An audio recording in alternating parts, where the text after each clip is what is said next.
Hey guys, welcome back to the show. I've been on in a few days avoiding markets like this. Hopefully you watched my YouTube video. All my price targets have been hit now.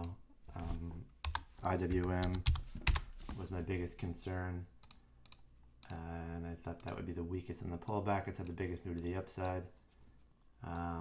We're breaking through some linear channel lines here that's not good, and the way we're doing it is different than the way we've come into these channel lines before with a curl on the MACD. This one has some trajectory to it and has some speed to it, which does not bode well for the market. My target was at least touching the lower trend line here, and we did bounce yesterday and literally closed right at it. So today was a very important day for a strong rally. If not, a lot lower prices are ahead in my opinion. You can look at destruction across the board. Pull up anything that's speculative. It's lost its 20-day moving average and its 50-day moving average for the first time in a while. Look at a stock like NEO, which has been super hot, holding the 20 all the way until this area around here, but it held the 50. I use a 45. I think it's a little more accurate, and literally just broke. And you're talking 20 points lower from where it was. My price target on NEO is 27.30, 27.30. You probably don't want to hear that, but it is what it is. Will it happen in 2 days? No. Well, could we bounce before then? Yeah, but I gradually think we'll head to that level. Palantir, same thing. My price targets are 21.50, then 18 on. Wow, Jesus, we're almost at 21.50 right now. I didn't realize that. 21.50 is my initial price target. I already hit there. Wow. I was looking at this morning, writing notes. 21.50, and then I believe you'll hit 18 sooner rather than later. Nikola, price target is $9.80 and then $6 a share. Once again, probably people don't want to hear that. Rocket, same situation. Running exactly through the Fibonacci's. In fact, my price target was hit in after hours, and hopefully people sold at 43.88.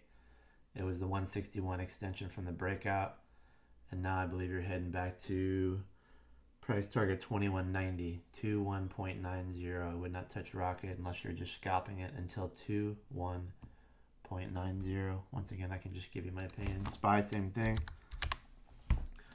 When we pop back up, I said you should probably sell the descending trend line, and you'll see what I'm talking about here on the top area.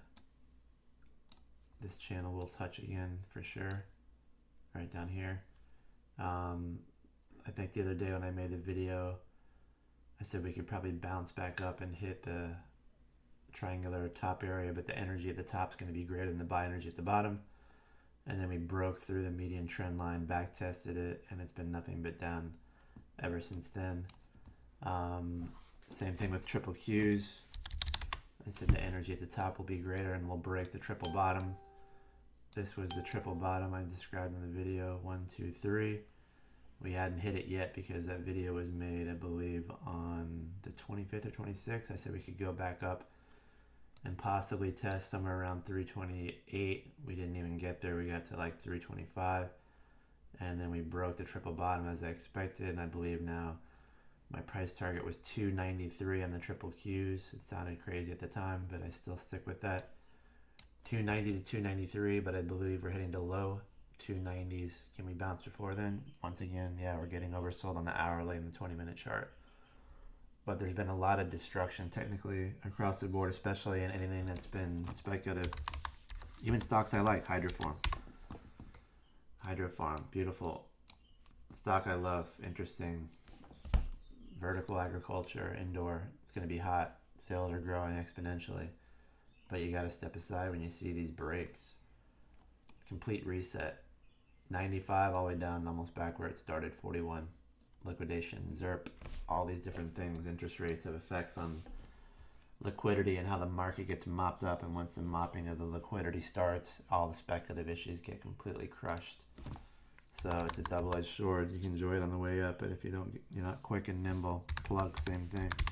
Plug power, I said this thing was ugly. Price target now 34.44. At least you can see the Fibonacci's are tagging like spot on clockwork. Short at 41.84 in the morning, looking to close the short at 34.44. I'm a little cocky, so I'll wait.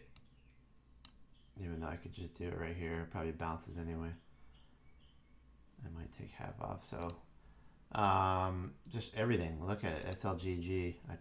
I was gonna buy some last night at 7.24. I'm glad I didn't get filled. Jesus, I mean, another speculative issue. I said if you're going to trade this market, the theme of your stock has to be stronger than the theme of the macro market, and the macro market does not look good here. So once again, scalps only. This probably heads down to 505, 506 before you get a significant bounce. And where it goes from there, I really don't know. I don't know enough about the company fundamental. UVXY, would not trade this. Playing this market, it's about time and energy. You might get a little over 10 and this thing's probably going to be done. Because the move in the NASDAQ and the SPY is probably going to be slower, painful grind from here. So I would not be in UVXY. Avoid that. You might get back up to the 10s, but it won't hold in my opinion. Eventually you're going to break down below 940 probably. Minimum. Obviously it's going to break lower in time, but nothing else I can really think of. GameStop, actually the chart looks good. Price target would be around 168. Eventually I think this gets back to around $99. Once again, probably not what people want to hear, but if you look at the 10-day 20s on this one, at least it's been counter the market, but the energy is more spotty, like you don't want to see, with a lot of chop, with a progressive curl to the upward area. So 168 would be the target, more to do with Fibonacci's than anything else, but you do have this slow grind up. A little bit too choppy for my liking to be able to hold that, when you have these moves up and then these slam back down and up and slam back down and up and slam back down. You probably have some type of trajectory in the median area if you're looking to trade it, where if it gets below it pops back up, and if it goes to the other end it probably falls back down. It's probably somewhere around 132 today, 131. Maybe a little higher because it's held up against the market. So now's the time to find stocks that are fundamentally sound and just wait for them to come to you. The only thing that looks interesting right here is IBB. I like the theme of this area. You're now touching the 200-day moving average. These stocks are strong fundamentally. We just got way ahead of ourselves. And this might be interesting. I did play some LABU yesterday. Nice bounce. I would expect another bounce in this area too. Pretty soon we could probably go a little bit lower. We've penetrated the 200-day moving average multiple times and prop back up. If this doesn't hold the 200-day and just drifts right through it, that's a bad omen for the market. The only thing I don't like is that every time we've come into the 200-day moving average, it's come from a baseline MACD where we've kind of curled and popped to the upside. So here's a little bit of a stronger trajectory, but we kind of curled in and went right back to the positive side. And now we're coming into it and just kind of blowing through it. Not good. It's just a bad sign psychologically for the entire market when an area that's super strong is just completely failing. So don't be afraid to take some money off the table on some of these stocks, that you guys like. My favorite, what I sold recently, was BYDDF. But I'll probably go big if this comes in. It just couldn't hold. Every time I back tested this line, it failed. So I got out at 28.30 and then the break here at 27.05. And now I'm just kind of on a wait and see if it drifts back towards the 200-day moving average. This is my favorite EV space company. And I'll probably load up on that one.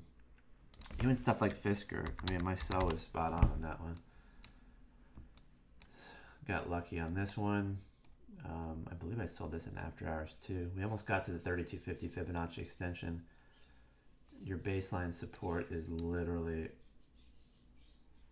right around 1983. If you get there today, you might get a bounce. But once again, just look at it. Just complete technical destruction across the board.